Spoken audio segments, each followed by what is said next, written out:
Hello, everybody. Welcome to the round table. I'm Luca, and this is TJ. Hello, everyone. Hope you're all having a very good night. And for tonight's edition, we are reviewing Ghost in the Shell 2: Innocence. So, Ghost in the Shell 2 is a sequel to the first film from 1995, which follows Batou and Togusa as they partner up to investigate a series of murders caused by gynoids, and contemplate about their former major all the while. So, what are your thoughts on the movie, TJ? This is very interesting. I saw this movie once, well, actually twice before, but the first time, that was a while back, and really I couldn't read then, and I watched it with subtitles, and seeing this is a very chatty movie, that didn't really register all that well. But I enjoyed it. How about you? I think it is quite an engaging film with epic scenes and a great follow up to its predecessor. All right. I guess. I guess we should start up. How do you think this worked? How do you think this does as a sequel? Like, do you think this is a good sequel / continuation to Ghost in the Shell? I think it's a fantastic sequel. I personally think it's better than the first one. How so? Actually, not like. How do you think it's a better sequel? I mean, it's less talky. There's more fight scenes, and the plot moves along faster. And but do you think it does a good job expanding the world and the characters of Ghost in the Shell in the previous film? Of course. How so? I like the many places they travel to. They have a very cool design. I think the mix of 2D and 3D animation is a big step up to the previous film's animation. I have mixed feelings about the animation, but to start on a less obscure, on a clearer note, I do like the design of the Northern territories. That's what they call it, correct? Yeah. Northern. There's a good. Yeah, it's a very unique look to a place, and an interesting piece of the universe. I love how it's this interesting mixture of cyberpunk post, like, desolate cityscapes and machinery mixed with almost Gothic-esque architecture and sharp points and straight and bizarre and daunting decoration. It creates a very interesting environment. Oh yeah, and I think the songs add to the environment. Like, even though the songs are in Japanese, I think they sound lovely. You can read the subtitles if you don't understand Japanese. I think the lyrics were amazing. Yeah. As a continuation, I feel personally I felt this was a very good continuation from the first film. This film goes into some interesting places with the universe and exploring concepts within it, such as the role of robots, the gynoids, which are a type of what are they? Gender robots. Called? Not just robots. Like, I'm trying to think. Like, they're either male or female. No, not gender robots. I mean, like, robots that are robots. Androids. I think they're an interest. It's interesting to see how this movie tackles the idea of androids in this universe. I mentioned the look of the territories. I also like how we do explore a little bit more of the characters. As mentioned, we follow Batako's partner from the last film, who we didn't really talk about last time. How do you think about Batako, both in this film and the last film? Because we didn't really talk about him. You mean Batou? Batou. I keep on thinking Batou. But yeah, Batou. Batou. I think he goes through some major character development in this film.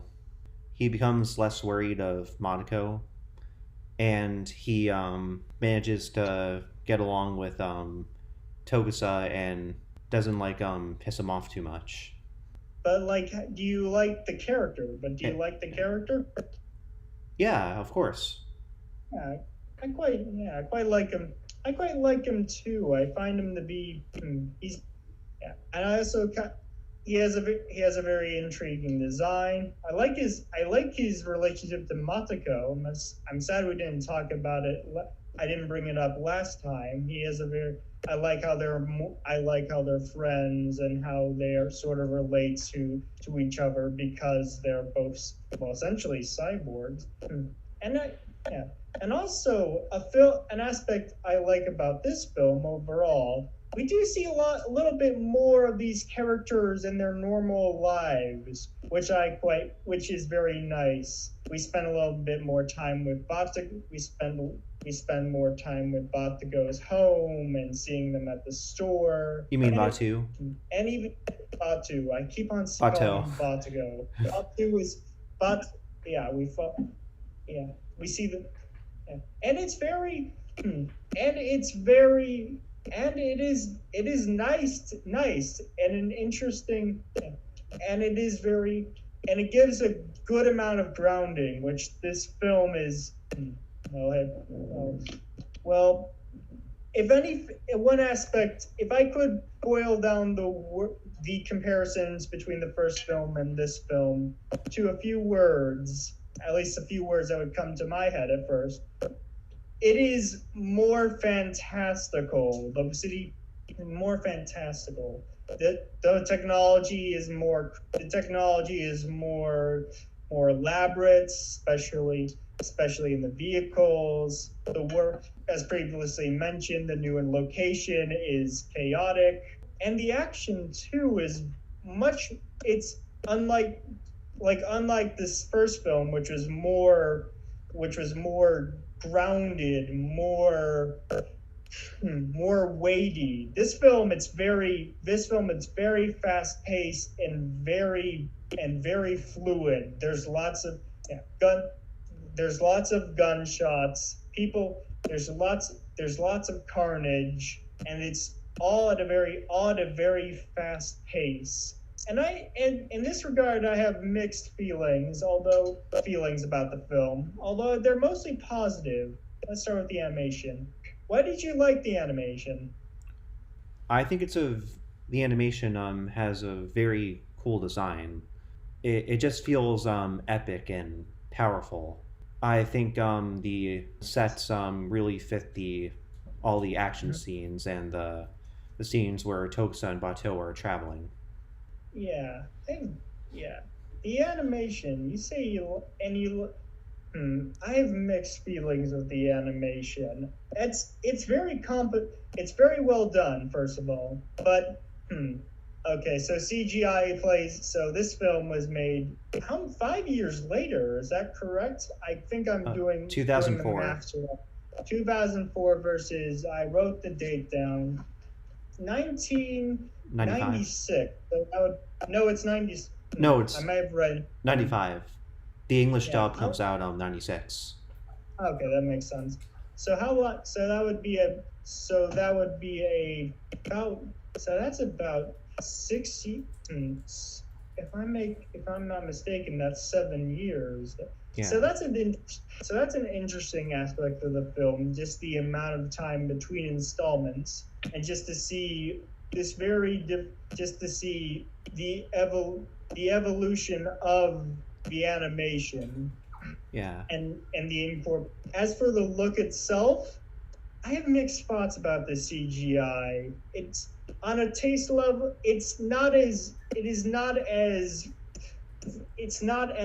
doesn't have the same texture of the first film, which is in itself a bad thing. And the CGI, it's fairly impressive, although not entirely the best integrated, although you can't really blame them. This is quite early on. And and on its own merits, I think they use it to very good effects. They use it to portray a lot of interesting and among the most memorable scenes in the movie, such as when Batou and Togusa. Togusa explore Kim's house, and although on the other hand, I do think it is a little much at points. It's a little much at points. It's a little much at points. There's a few, like it's not entirely that this. I think it's the vehicles that kind of bug me. Like they feel like, as mentioned, they're a lot more elaborate, but they're also a lot less grounded. That's something. They're these like, unlike the first film, which had these more plausible. I will say plausible vehicles. Like we had in the most crazy thing we had then was the spider tank. But here, all these vehicles, they're all like birds. They're very organic shaped. They have all these components. They're chaotic. Even the cars, they take on a lot more fancier models, which in itself isn't bad, but I do prefer the more grounded elements of the original. And also the color, which I think is also digital. I'm assuming, I have no facts to back that up. But it's a lot more grimy and a lot darker than the first film, which isn't terrible in itself, although it just feels a little muddy at times for me. What are your thoughts on the pacing of the film? I felt it was well paced. We get a lot more time to establish the characters' normal lives, which I quite enjoy. And I feel we have a decent balance between much more mundane scenes of traveling and absorbing this world, and also action scenes, which are, as mentioned, way more in this film. That's a thing. I feel it's very well paced. A little faster than the first film, and yeah, but also a little more busy. I think it's good that the pacing is fast and busy. It keeps the movie exciting, and it doesn't lose momentum. Yeah, there is still a lot of philosophical talking, though, which honestly Not that's too just much. honestly that's a feature, not a bug. I mean, it wasn't too much in either film. That's just sort of a distracting feature of both. But I do feel it doesn't have the same amount of this film. I do feel it doesn't have the same amount of I think I like the original film a little bit better, but a lot of that just comes down to taste. I like the more grounded, more slower and atmospheric pacing and look of the film than this one. It doesn't have, yeah. But that's not to say this isn't bad. That's not to say this isn't bad or any less well crafted. It's just. It's just a matter of my taste, and it also gives an interesting way to compare the two films, because they're both very different views on a similar world. You want to talk about the end real quick? I think that was a weird ending. Yeah. Minor spoilers. So the gynoids, which are essentially what the whole film is built around. It turns out it's revealed later. It's revealed at the end of the film that what's the company called? I don't know. Anyways, the reason why they're so lifelike, and part of the reason why they're killing everyone, is because they are operated by because their minds are created by copying the minds of children and putting them into, and who are killed in the process slowly. It is very much over the top. It's very chaotic. Not very chaotic. It's very ex- extreme, and also just one little scene. I don't want to get like I tried to avoid going to specifics for this specific scenes for this, but like such a strange. There's a very strange interaction between Batu and one of the children. It's a where he scolds them for killing the robots. What'd you think of that scene? At first, I found it kind of ironic that he was screaming at a child. Then found out that she was basically harming the gynoids, manipulating them, essentially. But we don't really get any look into the gynoid. We don't see them being human or really see them having a soul. The 2 times we actually do see them in action are at the beginning where one of the gynoids kills themselves, and also during the fight scene where they're disposed of like ants. They're straight. It is a very clunky. It's very clunky, and also even so, he's still scolding a child for trying not to become a sex doll who may or may not be alive, which it's I guess is in part because okay, so a big motif about the film is humans in relationship to dolls and inanimate objects and animals, but it is a very weird, jarring scene which I don't completely understand. Well, my best guess is because she tried to kill Batou and Motoko. No, that's not why he's scolding her. He's scolding her because she made the gynoid kill themselves, so that she and all of her friends may be saved. Okay. It's a very that was a very weird scene near the end. Oh yeah, before we finish talking about the ending scene, I want to talk about another part that takes place towards the end. Mm-hmm. So Batou and Togusa are subject to a loop of nightmares in their brains by the Kim. I thought the nightmares were very well animated and fun to watch. It really adds to the horror aspect of the movie. Yeah. And they make it they make it like such a mystery. Like it takes Batou and Togusa a little while to figure it out. And I also found it cool that Togusa was revealed to be part cyborg. I mean, it's not really a reveal. This is just the first time he really